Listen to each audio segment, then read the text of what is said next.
కేటాయించారో వారికి ఇవ్వవలసిందిగా మా లేకపోతే ఆయన అక్కడ పరిస్థితులు చక్కదిద్దిన విధానంగానే దేశమంతా చూసింది, ప్రపంచమంతా చూసింది అధ్యక్ష.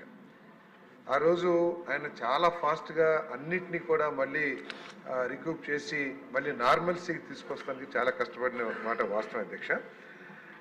ఇక్కడ హుదూద్ హౌసింగ్ దిశ ఇది పూర్తిగా గౌరవ సభ్యులు చెప్పారు, సెంట్రల్ గవర్నమెంట్ కూడా ఉందని. వాస్తవానికైతే మొత్తం స్టేట్ గవర్నమెంట్ ఫండ్స్తోనే ఆ రోజు ప్రారంభించబడింది. తర్వాత కొంత సెంట్రల్ గవర్నమెంట్ కూడా సాయం చేస్తామని ఇచ్చింది అధ్యక్ష. ఇది యూనిట్ కాస్ట్ 4 లక్షల నుంచి 5 లక్షల వరకు ఉంది అధ్యక్ష. దాంట్లో గవర్నమెంట్ ఆఫ్ ఏపీ ఆనాటి చంద్రబాబు నాయుడు గారి ప్రభుత్వమే 2.5 లక్షల నుంచి 3.5 లక్షల వరకు ఒక్కొక్క ఇంటికి ఇచ్చింది అధ్యక్ష. దురదృష్టం ఏంటంటే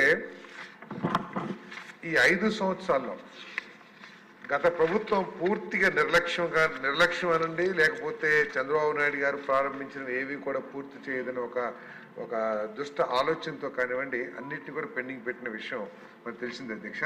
వాస్తవానికి ఏంటంటే అధ్యక్ష, ఈ మిగిలిపోయిన ఏదైతే 608 ఇళ్ళు ఉన్నాయో అవన్నీ కూడా ఏంటంటే మనం ఫస్ట్లో ఇది ఒక స్పెషల్ టెక్నాలజీతో ప్రీఫ్యాబ్ టెక్నాలజీతో టేకప్ చేసిన హౌసెస్ అధ్యక్ష. ఎందుకంటే తుఫాన్ కాబట్టి వెంటనే ఎవరైతే ఇల్లు కోల్పోయారో భవిష్యత్తులో అటువంటి సమస్య వాళ్ళకి ఎదురు కాకూడదనే లక్ష్యంతో ఇస్తున్నాయి కాబట్టి ప్రీఫ్యాబ్ టెక్నాలజీతో పందే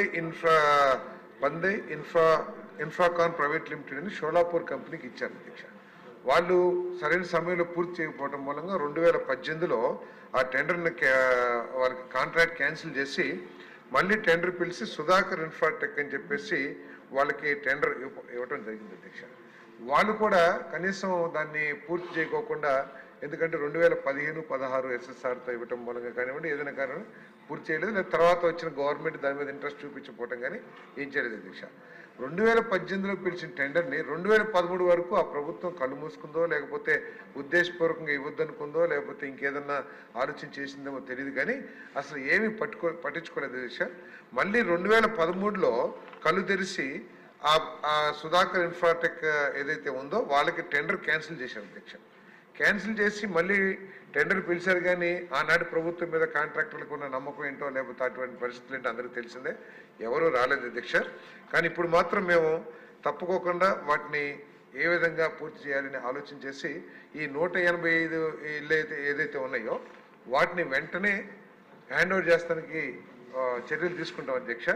తర్వాత ఈ బెనిఫిషరీస్ లిస్ట్ ఏదైతే ఉందో దీంట్లో అవకతవకలు జరిగినా, రాజకీయ నాయకులు జోక్యం ఉన్నా తప్పకుండా ఎంక్వైరీ చేసి ఇప్పుడే మన గౌరవ శాసనసభ్యులు రామకృష్ణ గారు కూడా ఇచ్చారు సార్. ఆ లెటర్ మీద కూడా ఎంక్వైరీ చేపిస్తాము. ఎంక్వైరీ చేసి బెనిఫిషియరీ లిస్ట్ని అందరికీ ఆమోదయోగ్యంగా, ఎందుకంటే ఆమోదయోగ్యం అంటే ఇప్పుడు ఏదో కాదు, ఈ లిస్ట్ ఎప్పుడో తయారు చేసి ఉంటారు అధ్యక్ష. ఎందుకంటే హుదూద్ తుఫాన్ అవ్వగానే బెనిఫిషియరీ లిస్టు తయారు చేస్తారు, తమకు కూడా తెలుసు. మరి ఆ లిస్టును మారుస్తానికి గత ప్రభుత్వంలో రాజకీయ నాయకుల ప్రమేయం ఉందంటున్నారు, అదే మార్చారంటున్నారు అధ్యక్ష. ఒరిజినల్ లిస్ట్ ఏదైతే ఉందో దాన్ని కూడా రిఫర్ చేసుకుని తప్పకుండా ఎంక్వైరీ చేసి దాని మీద చర్యలు తీసుకుంటామని చెప్పేసి కూడా నేను మనం చేస్తున్నాను అధ్యక్ష.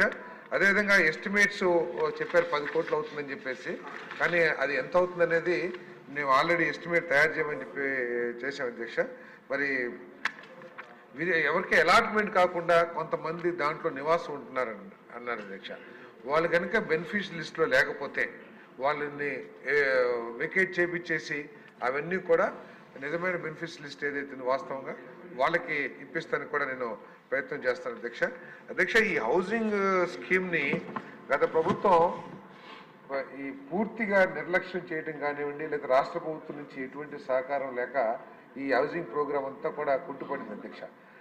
మనం 2014-19 కనుక తీసుకున్నట్లయితే ఆనాడు చంద్రబాబు నాయుడు ప్రభుత్వం ఈ హౌసింగ్ స్కీమ్కి చాలా ప్రాధాన్యత ఇచ్చి ఎన్టీఆర్ రూరల్ హౌసింగ్ అని చెప్పేసి ఒక కార్యక్రమం ప్రారంభించారు అధ్యక్ష. పూర్తిగా రాష్ట్ర ప్రభుత్వ నిధులతోనే ఆ రోజు ఇల్లు కట్టడం జరిగింది అధ్యక్ష. చాలా దాదాపు గత ప్రభుత్వం చెప్తా ఉంటుంది పేదవాళ్ళకి మేమే ఛాంపియన్స్ అని చెప్పేసి 6,66,678 ఇళ్ళు 2014-19లో కడితే అధ్యక్ష.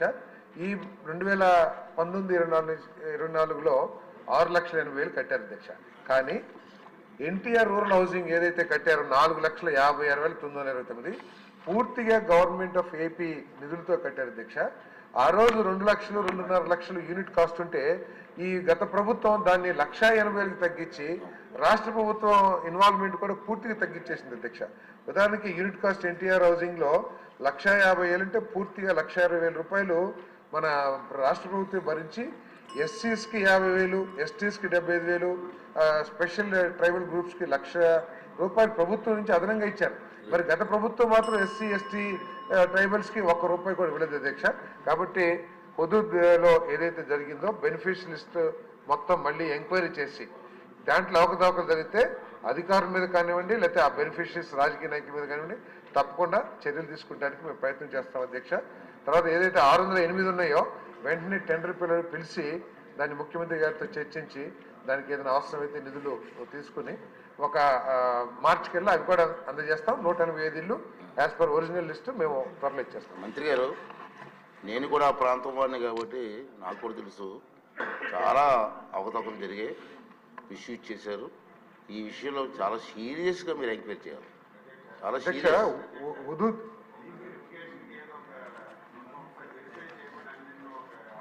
అధ్యక్ష ఇప్పటికే రివ్యూ చేసాం అధ్యక్ష.